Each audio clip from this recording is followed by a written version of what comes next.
Did the Georgia Bulldogs just land the next Terrell Owens?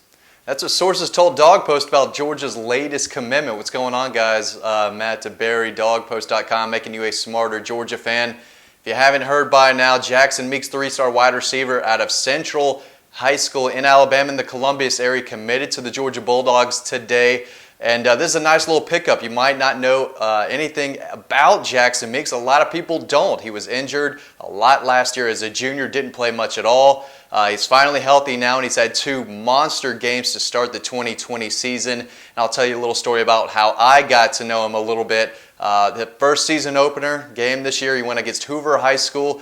Outstanding team, outstanding defense, and Meeks absolutely lit them up. 12 or 13 catches, I believe, over 200 yards, 3 touchdowns with 1 called back. It was a losing effort, but he was definitely the best player on the field. I got a call the next morning saying that he looked like a young T.O. out there. He was just the best player on the field.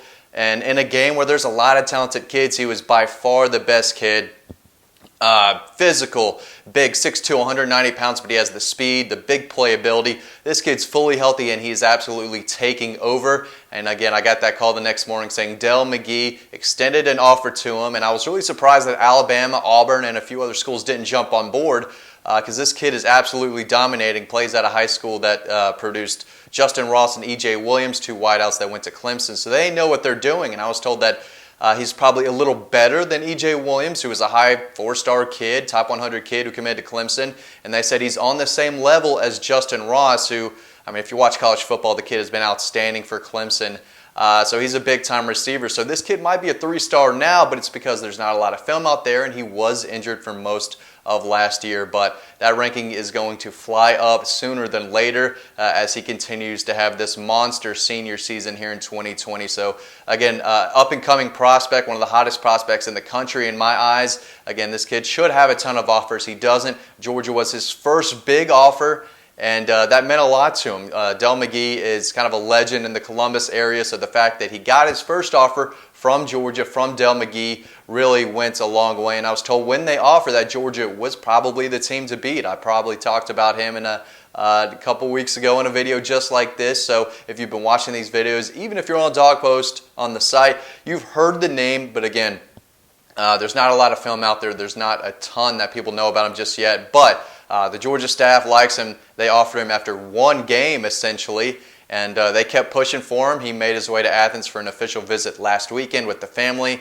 got their questions answered, not by the staff, but by pretty much everyone else that they were allowed to talk to. But I do think that this is a kid who is going to rise in the rankings soon. There's a lot to like about his game. Again, he shows big playability, reliable hands. If he can continue to develop his route running and creating separation on a consistent basis, I do think that this could be the steal of Georgia's 2021 class, and a guy in a few years people look back on and say, wow, why didn't Alabama offer him? Why didn't Auburn offer him? Why was Georgia his only big offer? But they were. He decided to jump on board and commit to Georgia. He's now the 2nd wide receiver that Georgia has in their 2021 class, and I think they're going to be done there. I think they're only going to take 2.